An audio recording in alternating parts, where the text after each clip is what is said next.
Hi, welcome to Second Earth Alternative. This is Felipe Osorio. Alright guys, so I know this episode, if you saw my previous episode, I told you that this episode I was going to make it about an alien abduction case, a very, very compelling case. However, I ran into some incredible information and it's just one of those things that I just had to put it out there for you guys. The information I'm about to share with you is absolutely earth-shattering. And I know I've used this word before, but this goes down to the very roots of everything, of perhaps where we come from, of our earliest religions, and even the Illuminati and the secret societies. Okay, so let's start out with this image, right? And I want to ask the audience, what does this look like to you? Now, if you said the Statue of Liberty, well, that shouldn't be it, because this is an ancient mosaic from the mystery religion called Mithra. So why did you say the Statue of Liberty? Perhaps because the Statue of Liberty was symbolically created from derivatives of previous deities. So in my previous episode about the Statue of Liberty, we had compared the Statue of Liberty to an ancient god, Roman god called Cybele. And let me show you the picture of Cybele. It seems pretty similar, right? When you compare the two faces. And so I'll put the Statue of Liberty there and Cybele.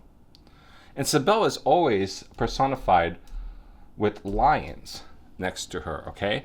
And the reason why is because Cybele, in my opinion, she is a derivative of other deities. For example, she'd be a derivative of what the Babylonians called Ishtar, and what the Sumerians called Inanna, and perhaps what the Egyptians called Isis.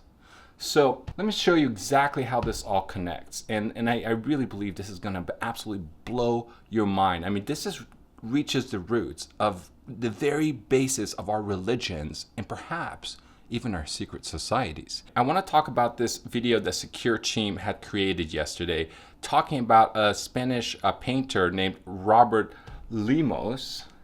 And this very, very famous Spanish painter, well, he was making paintings of these weird alien beings, right? Check these guys out. So what he had claimed is that he had a encounter of the third kind while visiting Brazil, and that these aliens essentially manifested in front of him.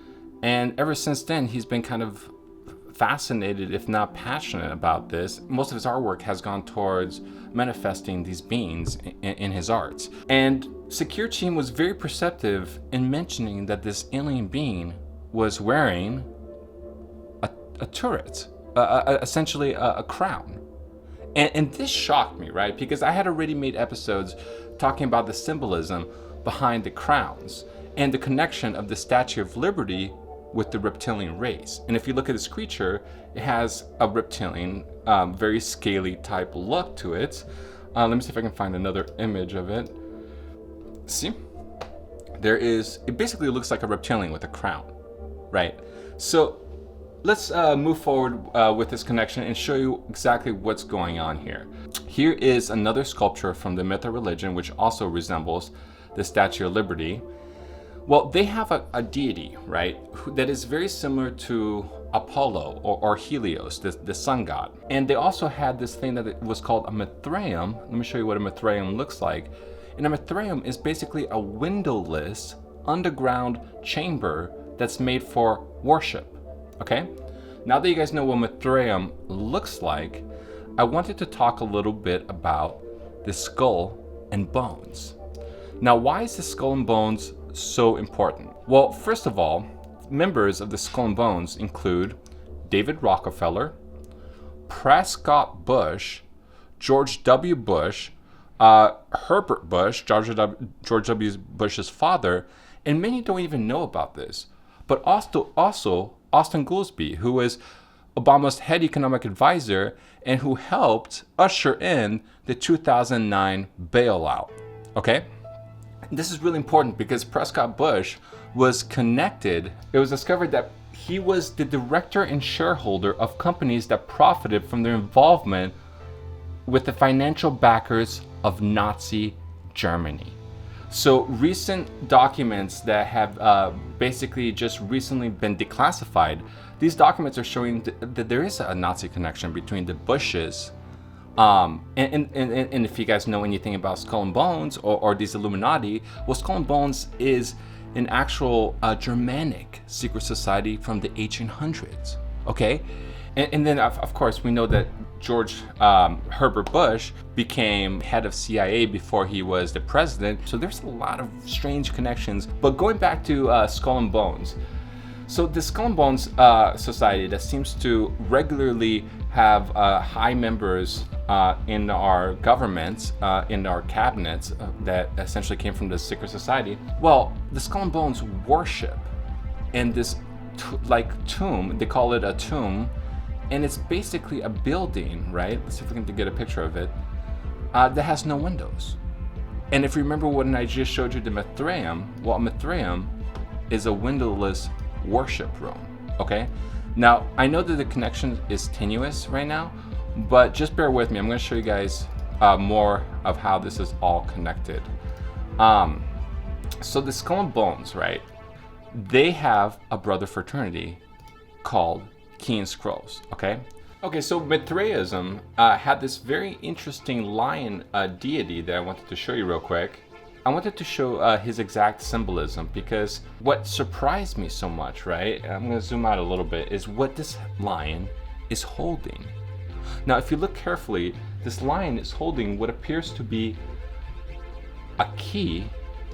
And I know this is kind of difficult to tell, but some people might interpret this as a rod, but if you look at other iconography of the same deity, you'll see that this is actually a scroll. So the lion is holding a key and a scroll. The brother fraternity to Skull and Bones is called none other than Key and Scrolls. So I think with when the underground chamber with the windowless Mithraeum, and then connecting to what this deity from the Mithra religion is holding, I think we've created a pretty good correlation between these secret societies and the ancient Mithra mystery religion. So apparently, these guys, they're not Christians. They're worshiping some ancient religion. And what is Mithra really about? To find out what Mithra really is about, we have to go all the way back to Zoroastrianism, which is an ancient Persian religion. It's actually considered to be one of the world's oldest extant religions. And the reason why I'm going back to Zoroastrianism is because Mithra was said to have been a sector of Zoroastrianism. Am I pronouncing that right? Zoroastrianism? So yeah, Mithra was a sector of Zoroastrianism. And so what does Zoroastrianism say here? Zoroaster proclaimed that there's only one God, the singularity, creative, and sustaining force of the universe, and that human beings are given a right of choice. Because of cause and effect, they are responsible for consequences of their choice. So Zoroastrianism, it's more about like a force. The idea of this deity is kind of like a universal force, right? But what's so interesting about Zoroastrianism is that in the future, right, in the beginning they didn't have even a concept for the devil. It's only future branches of Zoroastrianism that included a devil-like creature that was personified. So why is this so important? So just really quickly, I need to show you guys the creator god, Ahura Mazda. And let me show you what this Ahura Mazda is all about. So this is kind of like their god of light, so to speak. And it's been oftentimes correlated with like Helios or Apollo, who also represents like the god of the sun. And let's take a look at the depiction of representation of Ahura Mazda. Look at that. This is their representation of the god of light, this god that gives them wisdom. So this religion, which is one of the oldest extant religions in the world, okay, which became essentially the inspiration for Mithra, which then possibly inspired the secret societies. Let me show you what the Egyptian Isis look like. Look at the similarities, guys. And once again, Isis actually has that crown, or it has kind of like a two-pronged fork crown that holds the symbol of the sun on top of its head, right? And once again, let me show you how Inanna compares, or Isis compares, to this goddess. Are you guys starting to see the connection? So what I'm trying to basically say here is that the Statue of Liberty, okay, could have been a symbolic representation of a reptilian alien, which the Illuminati, the illuminated ones, the Skull and Bones, knew about, and in their own building worshipped a prototype, a very old extant religion that was similar to Zoroastrianism. And like I just showed you before, Zoroastrianism has this as a symbol. Here is Isis, and here is the alien that the artist saw with the crown. And I mean, it's just like a crown that looks like a UFO, right? So maybe the alien is just like a symbolic gesture of their vehicle. I don't know. I just think that these connections are way too specific for it to just be random. Okay, so now that you guys have taken a look at the alien, the crown, the Egyptian goddess, let's go to the Babylonian version of what we called the Statue of Liberty, Cybele. So here's Cybele. Let's take a look at Ishtar. That's Ishtar. Now notice how Ishtar is symbolized with an owl, which is, remember the Bohemian Grove, lion. There's a serpent underneath. It has wings, and it has like a turban-like crown. Okay, so going back to that other alien, here's that alien. Now the reason why I think that the snake is such important symbolism is because if you look at Isis has scales. So it's possible that the snake was actually being used as an animal to signify a reptilian-like appearance. And so going further with this is the Babylonian version. And let me show you what the Sumerian version, and look at its feet, how alien looking its feet is, right? It's very avian, the feet. Let me show you what the Sumerian version of the exact same god, who was called Inanna, looked like. Are you kidding me? So, so here is the Sumerian Inanna. Here is the alien the abductee claimed to have seen. Here is another depiction of the same creature. And look at its nose, right? And look at the nose of the statue that we have. I mean, it's like very, very interesting similarities that we're seeing here. And here is the lion from the Mithra religion.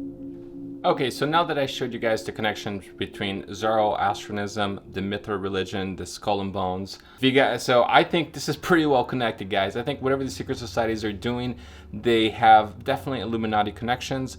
They have Germanic secret society connections, and they seem to be symbolically referencing what I think to be an alien creature, but where the rest of society thinks it's a Statue of Liberty, or they think that religion, look, religion, all of Christianity, Muslim, all of that stuff came from Zoroastrianism, okay? So Zoroastrianism was the original one. It's like if you play telephone, right? And you just keep whispering in people's ears, eventually it's gonna get changed, right? Well, that's what happened with all the world religions. If you look at the Sumerians, for example, and you look at their mythology and you compare it with the Christian religions, there are so many symbolisms, like a crucifixion. You have a story about the flood. You have this story of like rising from the dead. I mean, there's all kinds of similarities that are between these religions. So I don't think I have a problem looking at the original religion and thinking, yo, maybe this is actually referencing extraterrestrials. Maybe these gods are not what we think they are. If people knew this, right, then perhaps they wouldn't fight so much about these little differences, whether they're Shiites or Sunnis. Maybe those differences become a lot more trivial when you look at the true history of humanity, at the oldest religions, and really attempt to connect the pieces in a more realistic way, not symbolic way, in a realistic way. And why would I say that? This is the literal interpretation of the alien being, and the Babylonians 1,000 years later created a symbolic representation of the alien being. And the reason why this difference between symbolism and literal and what's literal is so important is, if you remember, one of the 10 commandments says, "Thou shalt not make unto thee any graven image," which basically means you should not make idolatry, which is summarized as the worship of idols or images. So anything that literally represents the God itself, that's not allowed. And when did this came about? Well, it says here, the Babylonian exile seems to have been a turning point. So apparently, it was during the Babylonian Empire shift that this started taking into place. So whereas the Sumerians had no rules about making images of their gods, the Babylonians did. So it actually does make sense that the Babylonians would have something that looks symbolic, whereas the Sumerians have something that looks realistic. And what do we have now? Well, now we have, as I was showing you earlier, the Statue of Liberty. So these are symbols. And you guys may think symbols are not important or it's insignificant. So let me show you actually how significant numbers can really be. Now, when I found out about this, I was absolutely stunned. So let's take a look at what is happening here. So I went to a very complicated mathematical calculator, and I applied the numbers 666, okay, in a very simple sine plus cosine function. So for you guys who don't like math, I'll try to keep this simple here. But what I did is, if you add the sine of 666 degrees plus the cosine of 6 times 6 times 6, what do you think that equals? Well, it says here equals the negative 1 plus the square root of 5 divided by 2. Now, if you put all of that into an actual decimal number, this is what you get. Now, for those who may not recognize this number, let me show you what this number is real quick. That is literally the negation, the negative version of the golden ratio. What? So you take just the numbers 666 and applying this in a simple cosine sine function, you can get the negative golden ratio with that number? And I was like so stunned when I found out about this that I decided to see, hey, what would happen if I just switched the numbers, right? So let's go back to the sine of 600 and let's just switch this. So instead of putting sine, let's put cosine here. And here, instead of cosine, let's put sine. And let's see what we get. The answer is 0. So the number 666 being applied with a simple sine and cosine function results in both the negative golden ratio and then the ultimate number of negation, 0.